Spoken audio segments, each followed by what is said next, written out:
तो बच्चों देखिए, जो हमने दर्पण सूत्र पढ़ा UVF में संबंध, जो कि दर्पण सूत्र कहलाता है, और हमने कहा था कि इस पर आधारित मैथ्स आपको आते हैं, न्यूमेरिकल्स रहते हैं। तो आज वही मैथ्स हम आज देखेंगे। आपका पेज नंबर 187 का उदाहरण एक जो है 10.1, किसी ऑटोमोबाइल में पीछे का दृश्य देखने के लिए उपयोग होने वाले उत्तल दर्पण की वक्रता त्रिज्या 3 मीटर। 3 मीटर, एक मिनट में बुक में कंफर्म कर लूं, सेंटीमीटर या मीटर। 3 मीटर है, ठीक है, 3 मीटर। यदि एक बस इस दर्पण से 5 मीटर की दूरी पर स्थित है तो प्रतिबिंब की स्थिति, प्रकृति तथा साइज ज्ञात करना है। अब हमें प्रश्न को समझते हुए पहले तो एक रफ डायग्राम हमेशा बना लेना चाहिए, ताकि हमारा गणित गलत ना हो और चिन्ह परिपाटी के अनुसार हमारे चिन्ह जो हैं ये गलत न होने पाए। ऑटोमोबाइल यानी व्हीकल्स जो हैं, ये वाहन जो है ऑटोमोबाइल कहलाते हैं। और साइड मिरर, पीछे का दृश्य देखने के लिए साइड मिरर का उपयोग होता है। साइड मिरर में ऑलवेज उत्तल दर्पण का उपयोग होता है, यहाँ लिखा भी हुआ है। तो उत्तल दर्पण का उपयोग हो रहा, तो उत्तल दर्पण, सबसे पहले तो हमें उत्तल दर्पण बनाना है। तो उत्तल दर्पण कैसा, जिसका उभरा हुआ पृष्ठ जो है ये परावर्तक हो। तो इस प्रकार ये उत्तल दर्पण हमने बनाया कि ये एक उत्तल दर्पण है ऑटोमोबाइल में। इसकी वक्रता त्रिज्या 3 मीटर है। वक्रता त्रिज्या 3 मीटर है, मतलब अब इसका उभरा पृष्ठ परावर्तक है, अतः इसकी जो है ये वक्रता केंद्र कहा जाएगा दर्पण के पीछे की ओर। और दर्पण के ध्रुव से वक्रता केंद्र तक की दूरी वक्रता त्रिज्या कहलाती है। इस प्रकार यहाँ से जब हम इस डिस्टेंस को मेजर करेंगे तो वक्रता केंद्र तक की दूरी r कहलाती है, जो कि वक्रता त्रिज्या कहलाती है। यानी वक्रता त्रिज्या r कितना है हमारे पास, 3 मीटर। अभी हमने सिर्फ 3 लिखा है, मैं चिन्ह परिपट्टी के अनुसार, फिर हम उसमें प्लस माइनस देखेंगे, ये बताती हूँ। या साथ ही साथ देखते चलें कि 3 मीटर है वक्रता त्रिज्या जो है, ये 3 मीटर है। r इक्वल यहाँ पर ये 3 मीटर है हमारे पास।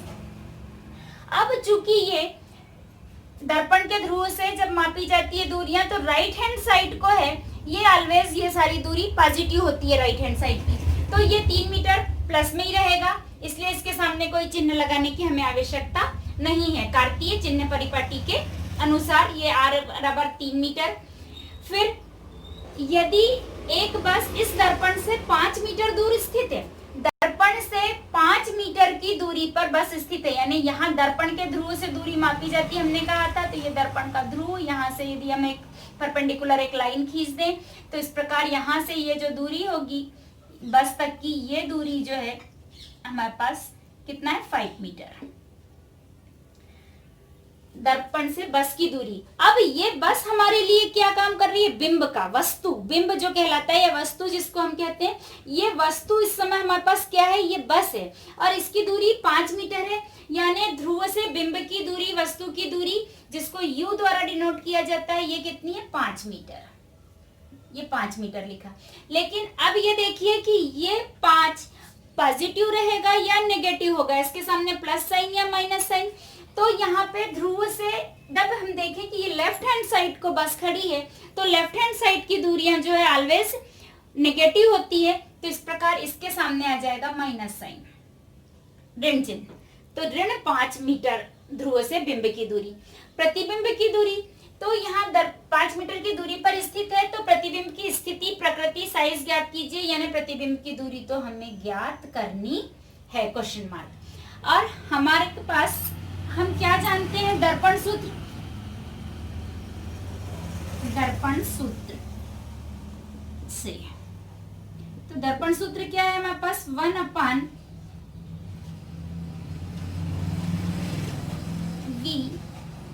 Plus 1/u equal 1/f।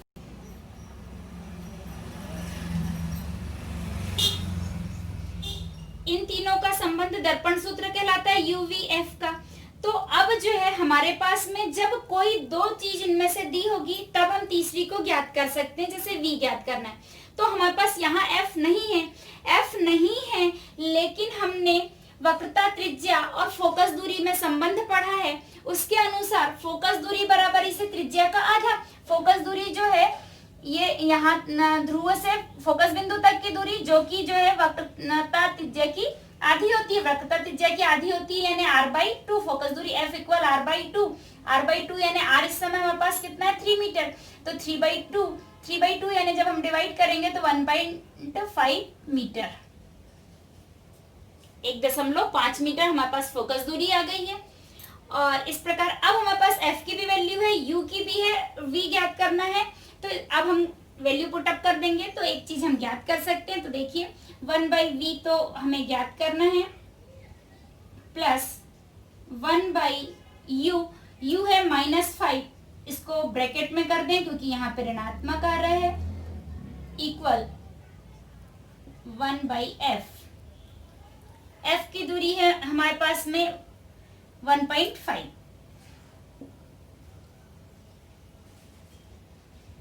इस प्रकार अब देखिए यहाँ पे 1/v, ये प्लस माइनस माइनस हुआ तो -1/5 इक्वल 1/1.5। अब हम v को यहीं बचा रहे हैं तो 1/v इक्वल, ये राइट हैंड का राइट हैंड में ही 1/1.5, ये राइट लेफ्ट से राइट में जा रहा है तो यहाँ माइनस है तो प्लस हो जाएगा, प्लस 1/5। 1/v इक्वल, हम यहाँ एलसीएम ले लें। एलसीएम चूंकि अब यहाँ दशमलव में है तो पहले हम यहाँ से दशमलव हटा लेंगे तो एलसीएम लेने में हमें सुविधा होगी। तो जब दशमलव हटाएंगे तो यहाँ पर ऊपर जो है, जैसे यहाँ पर 1.5 है तो दशमलव का 1 और उसके बाद का 1 अंक यानी 10 का गुणा कर दें तो 1 × 10, या डायरेक्ट मैं 10 भी कर सकती थी, कर दें, पर आपको समझने के लिए कि ये 10 कहाँ से आया, दशमलव हटाया, यहाँ डायरेक्ट अब मैं 15 लिख रही हूँ क्योंकि दशमलव हटाया तो दशमलव का 1 और उसके पीछे का 1 अंक, तो ये 0 प्लस 1/5। अब यहाँ पर एलसीएम लिया जा सकता है, मैं साइड में कर रही हूँ इसको। अब देखिए 1/v इक्वल,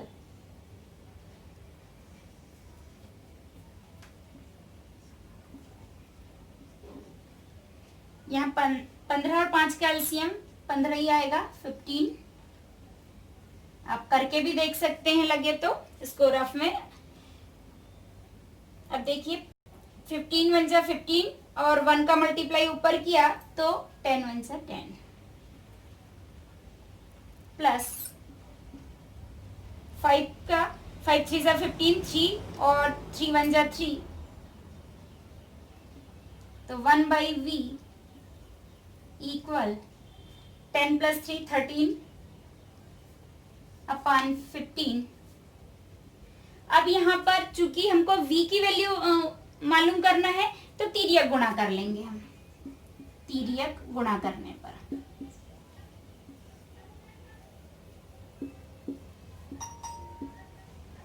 तिर्यक गुणा करने पे 13 का गुणा इस v के साथ हुआ तो ये हो गया 13v इक्वल 15 × 1 यानी 15 ही हो जाएगा। अब हमको चूंकि केवल v रखना है तो यहाँ पर v बराबर 15 और ये इसके साथ में मल्टीप्लाई है तो अपॉन में चला जाएगा, अपॉन 13। तो इस प्रकार v की वैल्यू हमारे पास आ गई 15/13। तो पूरा भाग देके भी अपन देख लेते हैं कि कितना आ रहा है। 15, ये रफ वर्क देख लीजिए, यहाँ 15 डिवाइडेड बाई 13, 13 1 जा 13, 13 एकम 13, ये बचा हमारे पास 2। अब कोई अंक नहीं है तो इसलिए दशमलव लगा, इसलिए दशमलव का अब हम शून्य उतार सकते हैं। 13 दूनी 26 अधिक हो रहा है, इसलिए अगेन 13 1 जा 13, 10 में से 3 गए 7। चूंकि दशमलव लगा चुके हैं तो अब हम अगला अंक लगा सकते हैं। 13 × 5 = 65, 13 5 जा 65, 10 में से 5 गए 5, फिर हमने 0 लगाया 13 दूनी 26, 33 39, 13 चौक 52 अधिक हो रहा है, मतलब 13 3 जा 33 39 39। अब हमें तीसरा अंक तक इसलिए भाग दिया था ताकि हम दशमलव के 2 अंकों तक शुद्धतम मान ज्ञात कर सकें। अब चूंकि तीसरा अंक 5 से छोटा है इसलिए ये 1.15 1.15। यदि हमारा तीसरा अंक 5 से बड़ा होता तो 1.16 कर देते। तो इस प्रकार v की दूरी आ गई हमारे पास इतना 1.15 मीटर। अब हम आवर्धन भी देख लेते हैं। अब इस प्रकार हमें क्या मिल गया, प्रतिबिंब की स्थिति पूछी थी, तो ये जो है प्रतिबिंब की स्थिति कहाँ होगी, दर्पण से ये 1.15 मीटर की दूरी पर प्रतिबिंब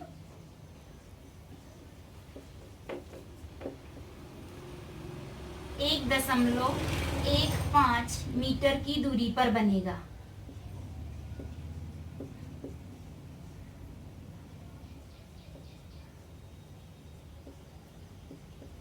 अब इसका हमसे साइज भी पूछा है, यानी हमें आवर्धन भी निकालना होगा और प्रकृति भी बतानी होगी। आवर्धन देख लेते हैं।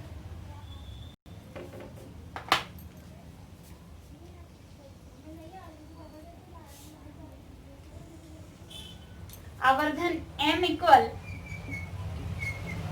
h' प्रतिबिंब की या ये इसकी दूरी से भी इसका संबंध होता है, तो -v/u।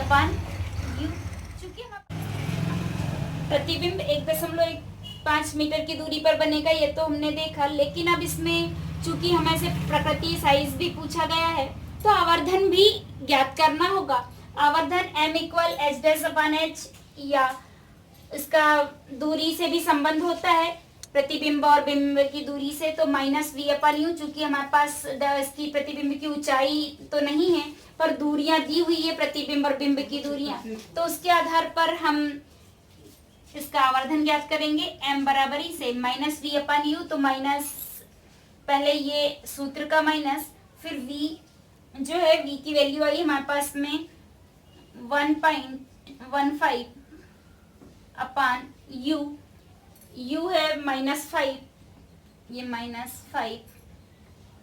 तो यहाँ पर देखिए दोनों जगह ऋण, तो ये ऋण से ऋण कैंसिल हो जाएगा, ऋण ऋण धन हो जाएगा, यहाँ पर ये माइनस कैंसिल हो गया।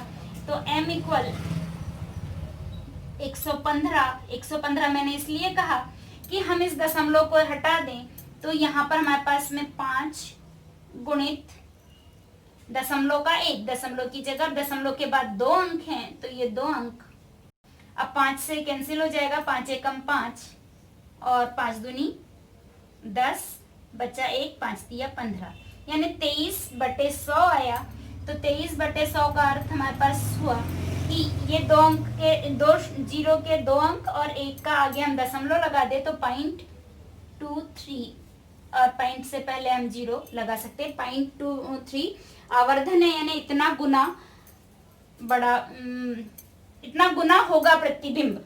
बड़ा तो होगा ही नहीं, इसलिए बड़ा शब्द नहीं लगाना कि इतना गुना बड़ा होगा, नहीं, इतना गुना होगा। आवर्धन 0.03 गुना, ये ठीक है, लेकिन इतना गुना बड़ा नहीं होगा, इतना गुना बनेगा, कुल इतना बनेगा प्रतिबिंब। क्यों? क्योंकि सबसे पहले उत्तल दर्पण में ऑलवेज प्रतिबिंब जो है हमेशा वस्तु से छोटा बनता है, तो कभी भी वस्तु से बड़ा तो बनेगा ही नहीं। तो हमारे आंसर में इतना गुना जरूर आएगा।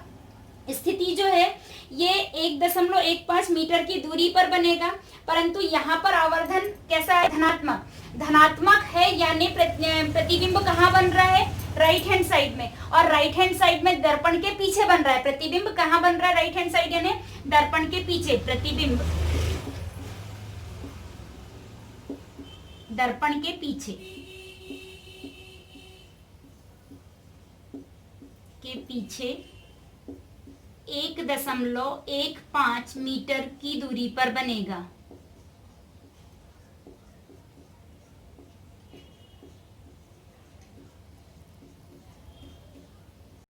इतना क्यों? क्योंकि आवर्धन पॉजिटिव था, इसलिए ये राइट हैंड यानी दर्पण के पीछे बनेगा। और दर्पण के पीछे बनने वाला प्रतिबिंब हमेशा कैसा होता है? आभासी होता है। और आभासी प्रतिबिंब हमेशा सीधा होता है। तो उसकी प्रकृति क्या हो जाएगी? आभासी और सीधा।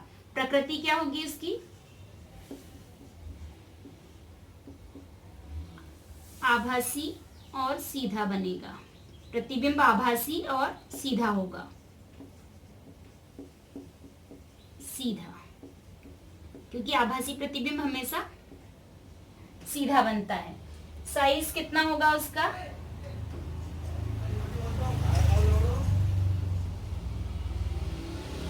0.23 गुना बने होगा। और ये हमारी स्थिति जो पूछी गई थी, तो स्थिति कहाँ पर बनेगी? प्रतिबिंब की स्थिति, प्रतिबिंब जो है दर्पण के पीछे 1.15 मीटर की दूरी पर बनेगा, आभासी सीधा, और साइज जो है 0.03 गुना होगा। इस प्रकार ये आपका मैथ्स वाला अगला पुनः देखते हैं।